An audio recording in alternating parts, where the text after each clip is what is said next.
Mino Line Media presents the Business First Podcast. Hi, all, and welcome to a new episode of Business First with Sonia Alleyne. I am your host, and today we are talking about a subject that we often don't like to discuss, particularly in our community. You know, I remember as a very young adult, my parents sitting me down and wanting to discuss their end of life concerns or wishes, and me saying, like, you guys aren't going anywhere. Like, why are we talking about this? Or we have time to talk about it, but not really wanting to sit and hear, their interest and their concerns. My father has since passed. It's been 7 years now. And I really do understand the importance of honoring end of life wishes. And, you know, my mom is still here, and we have those discussions regularly now. As scary as it can be, as fearful as it can feel, I recognize the importance of it. And so I'm looking forward to this conversation with a person who has started a company that is a hospice care company called Guaranteed. She has a lot to say about honoring end of life commitments and wishes. Her name is Jessica McGlory. Welcome. Hi, thank you. Thanks for having me. Thank you for being here, Jessica. So you have created, you're the founder and CEO of a company called Guaranteed. And what's interesting is when you all go on her website, the very first, all the words that you will see there say, we should probably talk about death. And so this company in part was inspired by your personal journey with your dad. And if you are okay with that, I'd love to hear what that process was. I'm sure everybody would love to hear what that process was like, so much so that it inspired the creation of this company. Most definitely. The experience felt like it happened incredibly quickly. But also very slowly at the same time. So to give context to everyone, my dad, he had been a little sick, but like not in a way that I actually knew or anyone in my family knew, but found out that he hadn't been feeling well when he ended up going to the hospital. It was something that weren't really sure what was going on. Had my brother who lived in Chicago, I lived in New York, my sister lived in Texas. And so we were trying to get the most information from my brother, who was in the same city as my dad. We ended up finding out that there wasn't necessarily anything that they could point to. However, that he actually had COPD. And we didn't know that he had COPD. So started to research a little bit, of course, like a lot of people do, started to go onto Google. And I found, okay, well, folks live with it for years. So that's just something that this is an unfortunate thing that's happened, but hey, we're going to be able to figure out and work through it. Flash forward to about a week and a half, 2 weeks later, knew that we were all going to be in Chicago for the family reunion. So ended up going to the family reunion, except he wasn't participating. And that is when I knew that it was something really bad, because my dad always participated in every family reunion. My sister, my brother, and I went to go visit him, and it was at least confirmed in my eyes that it was really, really progressed. And I didn't know how it had progressed, but it seemed like this was really bad because he looked incredibly skinny and he looked like just not himself. I would talk with him, and I kind of got to this place where I was like, I love you a lot, but this feels like this might be one of our last conversations. That's what it's kind of feeling like. And sure as rain, the next day, I'd flown back to New York, and I had touched down, and I was in New York for all of about 2 hours. And my sister let me know, hey, you need to get back to Chicago. Dad has had a heart attack, and I need you here. So I pack up all my stuff again. I actually don't even think I was unpacked. I just grabbed my stuff and I went right back to the airport into Chicago. And while I'm about to board the plane, my sister says he has once again lost life. They've had to bring him back again. So we don't really know. So I'm getting on the plane, and that's the last thing I'm hearing before I touch down and immediately just go straight to the hospital. And they had brought him back, but really it was at that point where things became clear that this is incredibly serious and we have to start to figure out what's going to happen.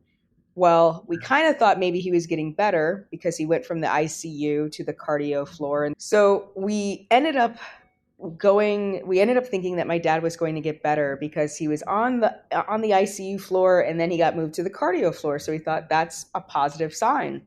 However, that was not actually the case. His heart capacity was rapidly declining from some of the different complications that were coming through from the COPD. And it was about a week, which felt like, I'm telling you, it felt like over a year, but it was like a week to week and a half when the doctors came up to my family and told us that my dad had to go into, or was recommending that he would go into hospice care. I'd never heard of hospice care a day in my life. And so I had to Google what it was. And I learned that was pain management and comfort care for those that were had 6 months or less to live.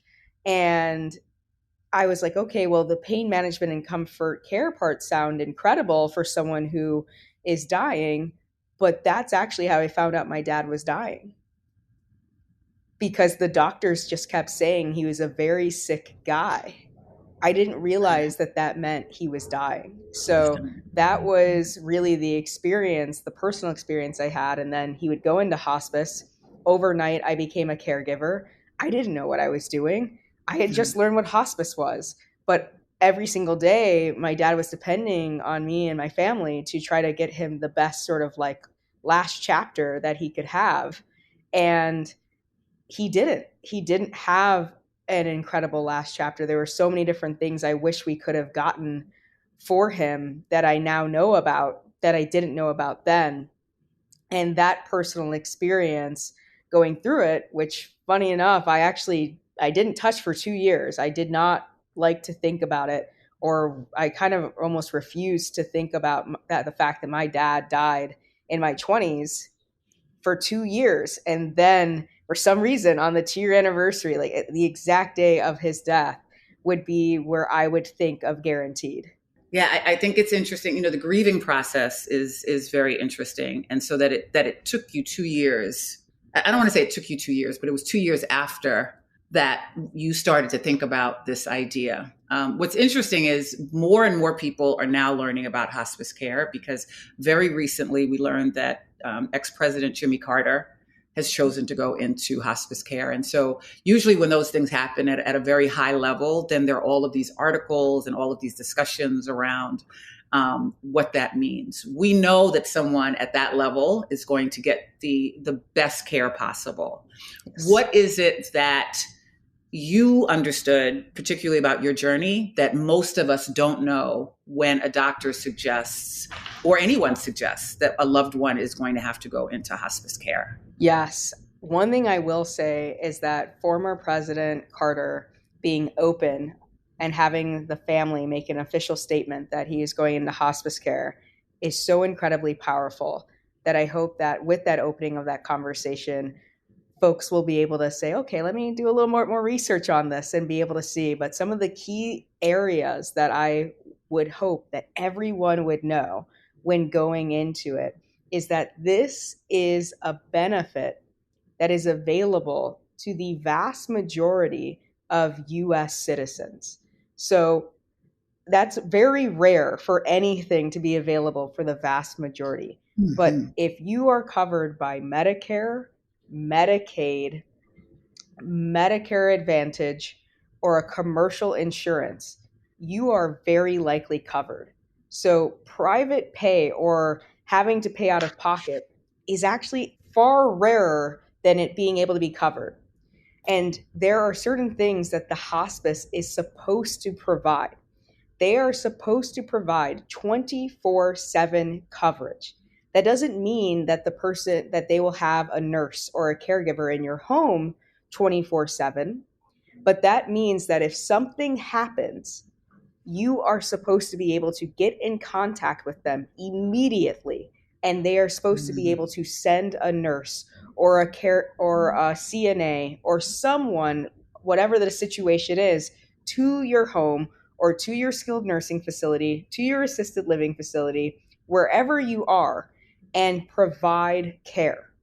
It is supposed to happen promptly, and if it's not, they are breaking CMS standards, and that can be reported, and it should be.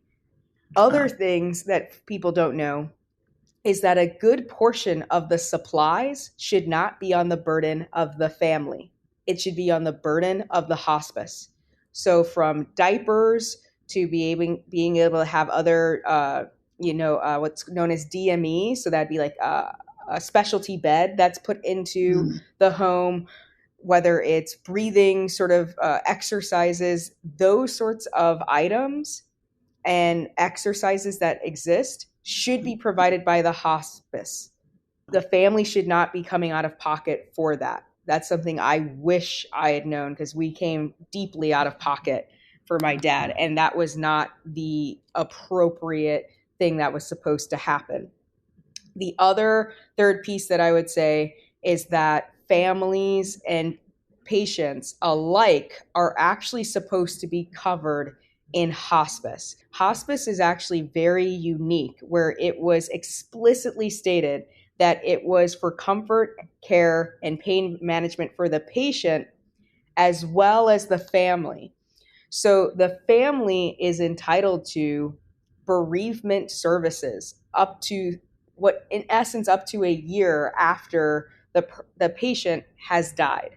The vast majority of families do not reap the benefit. And in reality, a lot of hospices do the bare minimum of the benefit, because what qualifies as a bereavement program is incredibly loose.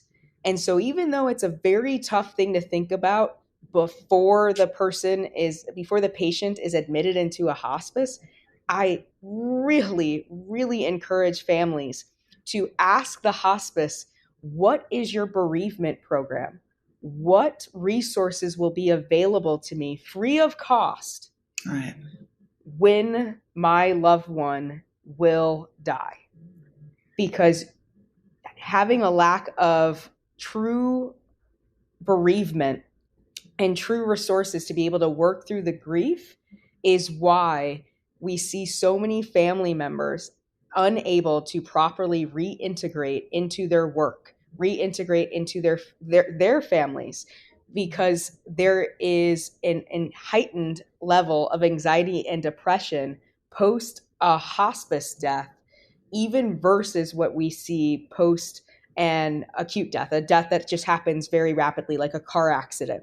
We think about those moments because it's like, oh my gosh, it throws us off. Yeah. Yes, traumatic, exactly. But we don't realize that watching someone die in front of you over a period of time starts to change our brain chemistry.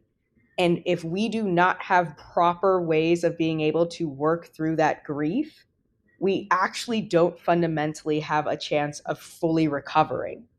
So that is why I think it is just so critically important that family members look out for those different areas of benefits that are meant to be included in hospice. Wow. I didn't know any of those things. And so, number one, thank you for sharing all of that.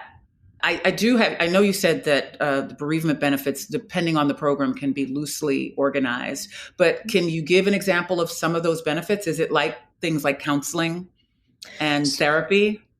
So it will not be therapy. Therapy is considered something in which that you will need to end up kind of qualifying, typically with either your own insurance or you might do with like private pay. And there is a reason for that distinction, because therapy is actually quite, it is mental health, in which is a part of your health. And that's not necessarily something that the hospice would be equipped to do. However, certain services that do happen are, yes, grief counseling sessions that you can have with the social workers. So that'll be a lot more about talking through some of the different sort of tactics that someone can do to be able to help through grief, versus actually doing a consistent therapy that's meant to happen typically over at least 6 months to a year. So Other sorts of programs that folks have that hospices can provide and many do provide are group sessions. So you can be able to go to a group that is also grieving a parent, go to a group that is grieving the loss of a child. There are many different types of group sessions that are available through hospices that can help you find community and help you feel empowered in that way. Other sorts of things can be something as different art classes that have become available so that people can be able to express their grief through art. I've been able to see different, even sports leagues that have come through from hospices that encourage folks to be able to play sports if that's something that helps them be able to get out their grief or their anger. So there's a lot of different programs that are happening, but on the other side, there are hospices that genuinely will send you a card and say that that's their bereavement program. That's it. And that is something that people don't ask ahead of time. But if they were to ask ahead of time, they could choose a hospice that really is patient and family centric and is focused on providing the full experience of what hospice was meant to do for not only the patient, but for the family as well. That's a lot to take in. But tell us a little bit about Guaranteed, your company. Yes. So Guaranteed, we're focused on changing the way that we treat dying and death in the world. So that's a big, big mission. But we wanted to start with a better hospice experience because of the experience that I had with my dad. But there are a lot of different moments with my dad that I wish could have gone better, not just hospice. So that's why it really is the broader changing the way we treat death and dying. And also, though, with a better hospice experience, the big focus was, what does that mean? What does it mean to actually have a better hospice experience? I think people could take that in a lot of different ways. However, for my background, I came from tech and I came from direct-to-consumer brands. So my entire job before was to focus on how do we make sure that the customer is as happy as possible? How do we make something that is a great product, a great service that they can really deeply get value from and enjoy? And then how do we use technology to make that better? How can we help bolster their experience? And so that's what I wanted to bring into Guaranteed in building out a better hospice experience, one that would allow for a hybrid model. So our Guaranteed Hospice for service line, we do a continuum of care where we do a hybrid model of in-person care. So we are going in the home. We are the direct employer for the patient care for in the home. The home means something different to usually most of us versus how CMS sees it. Our purpose is wherever someone calls home, so that can be an assisted living facility, a skilled nursing facility, or their residential home, we are able to go in and provide hospice care services, which includes sending out nurses, CNAs, social workers, to chaplains available to the patient so that way they can have their different sessions and make sure that their pain and comfort are at levels that make appropriate sense for that patient. The other side of it, though, that we're doing a bit differently is introducing technology in a way that allows for better virtual care on top of the in-person. We are not a replacement company. We are only meant to be an additive company. So we allow our patients to have 24/7 video telemedicine coverage with palliative trained nurses, as well as being able to schedule visits with the wider care team. So that includes the dietitian, the chaplain, and the social worker. Now, one of the things that we do differently is that we're the first hospice that allows the family to also access that benefit. So the family can also get video telemedicine visits. They also can be able to talk with our wider holistic care team. And we encourage them to do so they can have a healthier relationship with grief. The other component is that instead of having another login that you have to log into and it becomes a bit of a headache, we actually allow for an SMS-based portal. So we have people who can text, like our patients and their family can text us anytime, at any moment, and we will answer them. We actually encourage them to ask us anything. whether it's deep questions about the medical plan of care, or if it is a question around, hey, I heard music's great for end of life. Do you have any recommendations of musicians that might work out for us? Or even if the patient just needs someone to talk to, because dying is hard and they need companionship. They can text us at any time of the day and we answer. So we just make sure to route it to the appropriate party so they can have the answers that they need as quickly as possible. But that is what Guaranteed does inherently, is providing a tech-enabled hospice care service for folks that are at the end of life and want to be able to have a more modern experience while approaching death and dying. Wow. And it seems as if you take care of, you consider all aspects of the patient in that moment. So you recently had a Valentine's Day sweepstakes. Can you tell us a little bit about that? Yes. So as my team likes to joke around with me a bit about, I'm a hopeless romantic. And so one of the things that I had thought about was, wow, when you are a caregiver, you oftentimes do not get a break. And even more so, if you are a caregiver to someone who is sick or who is terminally ill, it is likely that everyone around you has decided that you are the caregiver. And that is really your identity at that point. Even though you might still feel like you're the wife, you might still feel like you're the husband, but you don't get to have that relationship anymore. And I felt like that must be incredibly difficult, especially if you have been with someone for the better half of your life, but you still don't get to have that connection.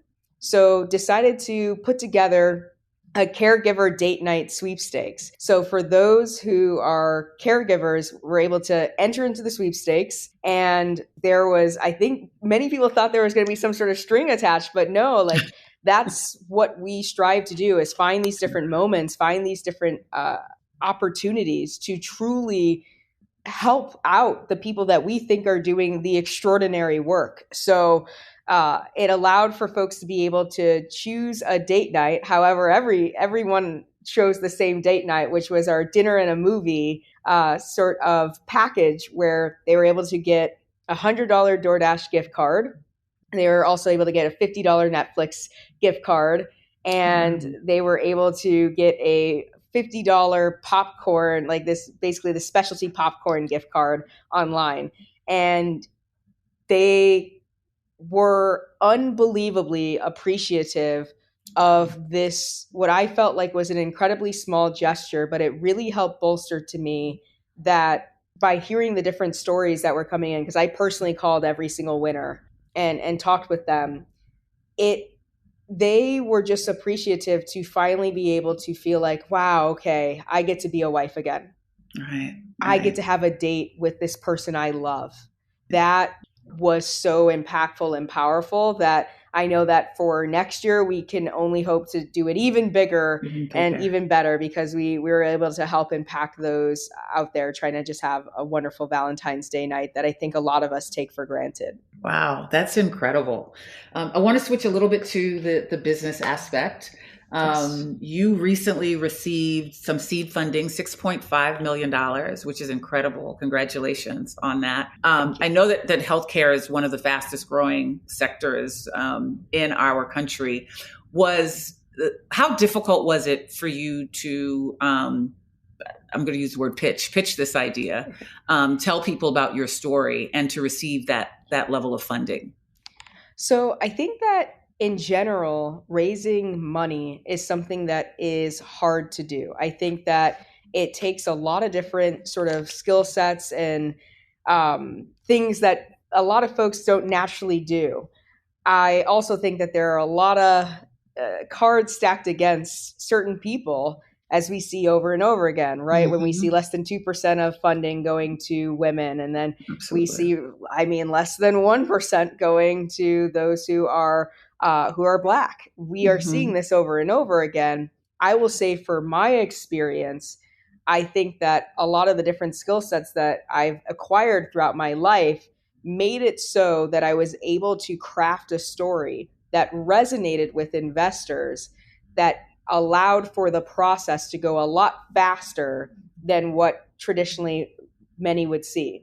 So I can only really speak to my personal experience, but overall, it did happen in a way that was incredibly quick and was able to have quite a bit of demand. So we were actually over demand for our round by over $15 million. Wow. So I was actually able to choose which investors I wanted to be on the cap table for the business, and actually got what's called preempted. So I had investors who were offering me term sheets before I actually had ever approached them. They approached me, heard about the business, and then said, hey, I know you're not currently raising, but I want to put in money. And so that was a very interesting experience because I was not going out raising when the seed happened. I had a couple of investors preempt the round. And so then I was like, you know what?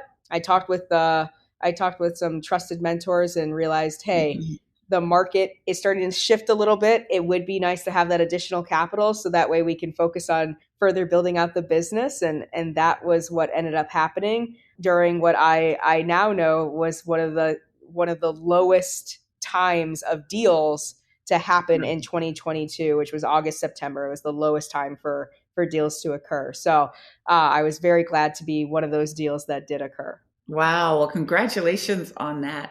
For the people who are listening, what was it? So it's great that you had options. What was it? And you don't have to give us the intricate details of it, of course, but what was it that it would, in terms of choosing the investor group that you would like to go with, or you had chosen to go with, what were some of the things, or what would you recommend that people actually think about or look at when they are raising capital, raising money? When raising capital, particularly from VCs, I cannot stress this enough. It is a two-way street. So the way that they will do due diligence on you, founders need to do due diligence on the VCs. And I mean deep due diligence. I encourage every founder that they need to talk to at minimum 2 founders that the investment fund or the investor has previously invested in, and get the feedback from those founders on a couple of areas. One, how have they actually been helpful? Get tangible examples. So that way you can see if the way that founder, because if the founder just tells you, oh, they've been very helpful, maybe that's true, but your business might need something completely different. And so the thing that they're helpful in actually is not helpful at all to you. Right. So that's something that you need to get specific and understand what do they do and see if that aligns with your business needs to help propel you for your company. The other thing is personality fit. You need to understand that for some founders, they might say, oh, I can't really recommend this person because we clash. Ask why. Because if they say, well, they're just a very strong personality, they have very strong opinions, and I'm someone who is better suited for someone who is not so strong of a personality, you might find that you're fine with that strong personality. You might find that you actually enjoy someone with a very blunt style and approach. So you should then maybe consider it. And on the other end, if they're like, hey, no, the person, I love it, they're super blunt, but that's going to hurt your feelings, that's not something that you're going to be able to do your best work with, then you should probably pass. So personality fit is another key area. And then I would also say that really fundamentally understanding how they fit within your cap table. Is this another investor from the same that's exactly like another investor? That's on your cap table. How are they going to provide additional value if you already have someone who's covered, maybe for us, we have consumer, we have healthcare that we were interested in, we had regulatory, we had a few different types of investors that we wanted to bring on the cap table. And so that was something we had to look out for and really try to understand, okay, will this investor be able to bring in something that's a bit different from what's already on the cap table? So those are the areas that I would say that you need to talk to the founders about that they have worked with before. And another thing that people don't do, but I did every single time, I'm looking at their social media. I'm looking at their Twitter, and not what they're retweeting. I'm looking at what they liked, because that's really what reveals what people are thinking, because they think, oh, I'm safe. I just liked it. I didn't retweet it. No, you want to see what they favorited, because I have seen investors that were so misaligned with what I believe is actually critically important of a mindset to be able to grow a diverse business, that it would not have worked out at all. And so, having been able to see that, I actually rejected some investors I rejected just from that. And then, this is very bold, but I also have a strict no, and I won't say the word, it's a curse word, but it's basically like there's a very strict no jerk policy. I'll say that. And I tell the investors up front, I have a very strict policy on this. Is there anything you want to share? And I think people would be very surprised that some are open. They're like, well, I maybe had this thing happen before, but I'm not like that anymore. You have to really determine if that's true. And you have to be able to do some reference checks to see if that's the case. So you also want to check with other investors who you maybe know or trust, or someone that you've talked with before, and see how they've liked, if they've co-invested with that investor before. So get as many different angles as possible, I say, is critically important when trying to raise capital. Wow, those are great. One other question, we see this a lot on Shark Tank. How do you know how much of your company to give away, or how much how do you know those things? Like, how do you make those judgments? Or decisions? When trying to judge how much dilution you're willing to take, I truly believe it comes down to, where is the business and where do you want it to go? Right. If it's a business that you think is going to be one that can be over $1 billion exit, worrying about dilution really early on doesn't quite make sense. You're probably not unless you have a VC who's like, I'm trying to take 60% of your business. Okay, well then yes, you can probably determine you shouldn't be giving up more than half of your business, like, to a VC. That doesn't even make sense. And if a VC is asking for that, honestly, they're probably not a VC you want to work with. So but in terms of, like, when looking at the dilution, you try to see where you want this company to go, how far you want it to go, and what do you want to be able to achieve. And then you actually figure out how much money that will take. How much money is it going to take for you to achieve that milestone? Mm-hmm. And so, obviously, if you're going to be $1 billion company for your seed round, you're not going to hit that milestone the next time, right? So instead, it's like, okay, well, what gets me closer to that goal? So then you say, okay, I think that if I get $2 million in annual revenue run rate, I will be able to raise a successful Series A. And the only way for me to do that, I would have to spend $2 million to achieve that, based off of, like, what I think from my model, based off of how many people I have to hire, based off of how much my cost of goods are, or whatever may have you. And then you take that number, and at minimum, you add 30%. That's at minimum. You add 30% to that. If not, in this market, I actually would encourage people to consider doubling the amount they think. And then that's what you raise. And basically, you don't even set the terms. You can have it in your mind what you then hope to not be diluted to, right? So if you're post money, if you decided, oh, okay, instead of raising 2.5 million, I'm going to raise $5 million.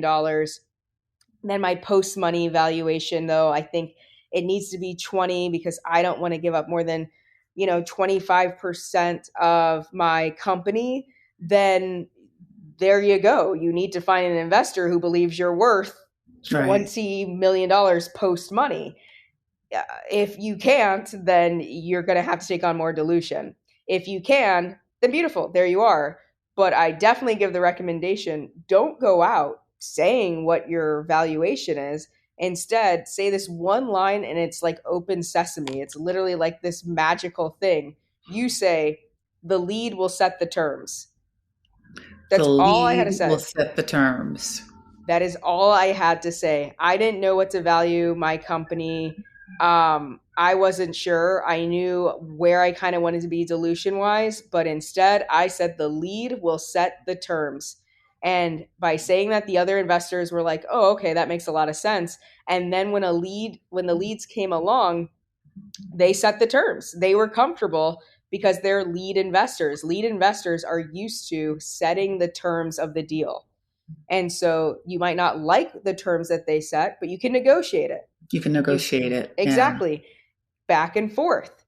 And you might be able to get to that valuation mark. And that is how you're able to protect and be able to figure out what sort of dilution that you might want to take on. You just have to do a little reverse engineering math. You have to then see what the market thinks that you're at, find the right investor, and then you would be able to be in a good place, or at least in a place that you felt comfortable with of what dilution you would give up. Wow. Okay. You had mentioned earlier that at some point you had talked to your mentors. I do corporate training, and so always talk about the importance of a mentor in corporations, but we don't talk about it enough, I think, sometimes as independent business owners. And so how have your mentors served you in this process, and how important is it, would you recommend that people who are in business for themselves have business mentors? It's critical. It is absolutely critical to have mentors. I would say that a good majority of my career has been me being an early operator. So I was typically in the first few employees at early stage startups. And so I would have to wear a lot of hats. So I really thought I felt like I really knew what it was like to be a founder. I was incorrect. I was dead wrong, without a doubt.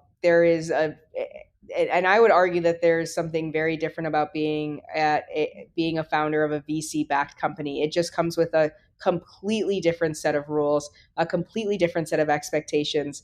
And if you can't find other founders who've already kind of been there, done that, gone 0 to 1, whether they were successful or whether they had a failure, heck, try to get one of each, because the ones with the failures have interesting insights and the ones with the success have interesting insights as well.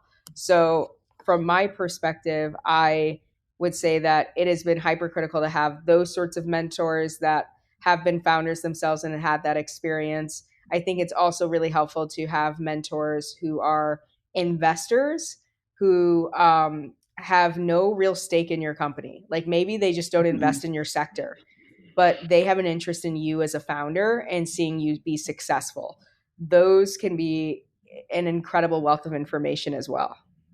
Oh, okay. And what do you see the future for? How do you see the future of Guaranteed? What are your expectations?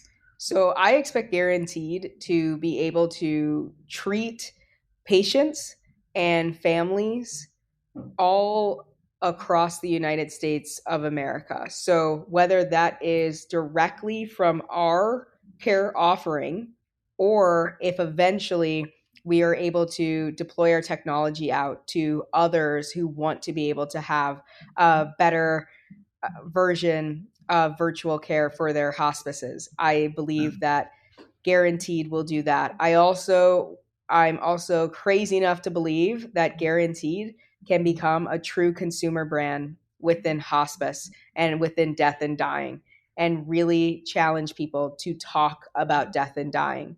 So that's why we are investing in education and resources that we continuously will put online and hope that people access. So that way, even if they're not in hospice yet, if their parent has just been diagnosed, with stage 3 lung cancer, they can have a complete set of guides that would help them be able to work through what is likely to happen next, and have it be incredibly personalized based off of demographics, where they live, what is the support system, who is the doctor, so that way they can really map out what that sort of journey looks like. I think that if we're able to create an unparalleled patient experience, build out some of the first family admissions and family pathways to exist within this space.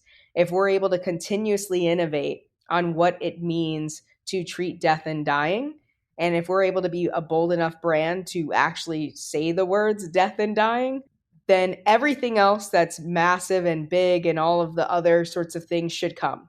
It should be able to come as long as we're able to stay true to what our big mission is, which again, in forever, is changing the way we treat dying and death and dying in the world. Wow, I see it all happening for you. Tell us how we can stay in touch and follow your journey. Definitely. So best ways to stay in touch.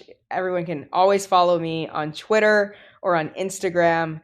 Both handles are the same. It's at MC Glory, a little bit of a play on my last name, but EMCEE Glory, like hallelujah. So folks can find me there, and also on LinkedIn. So I do like to be able to post on LinkedIn and be very active.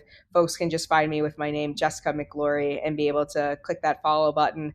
And I try to make sure that I produce different content that can resonate for folks, both professionally and personally, around healthcare, health tech, and of course the death and dying space. Well, thank you so much for being here and sharing all of your wonderful insights. You've taught us all a lot today. We wish you nothing but the best, and we look forward to having you back to hear about how you're growing and developing. Amazing. Thank you so much, Sonia. This is such a pleasure to be on this podcast. I deeply appreciate the invitation. Thank you. And thank you all for listening. We'll be back again next week with another dynamic guest. Take care. The Business First podcast is hosted and produced by Sonia Alleyne. Executive producer Ken Johnson. Find the Business First podcast on Apple Podcast, Stitcher, Spotify, Odyssey, iHeartRadio, Amazon Music, TuneIn, or wherever you get your podcast. On social media on IG at business_first_podcast. Follow the Mean Old Line Media Podcast Network on IG at Mean Old Line Media. Get the Mean Old Line Media app in the App Store or Google Play. The Business First podcast is a Mean Old Line Media production.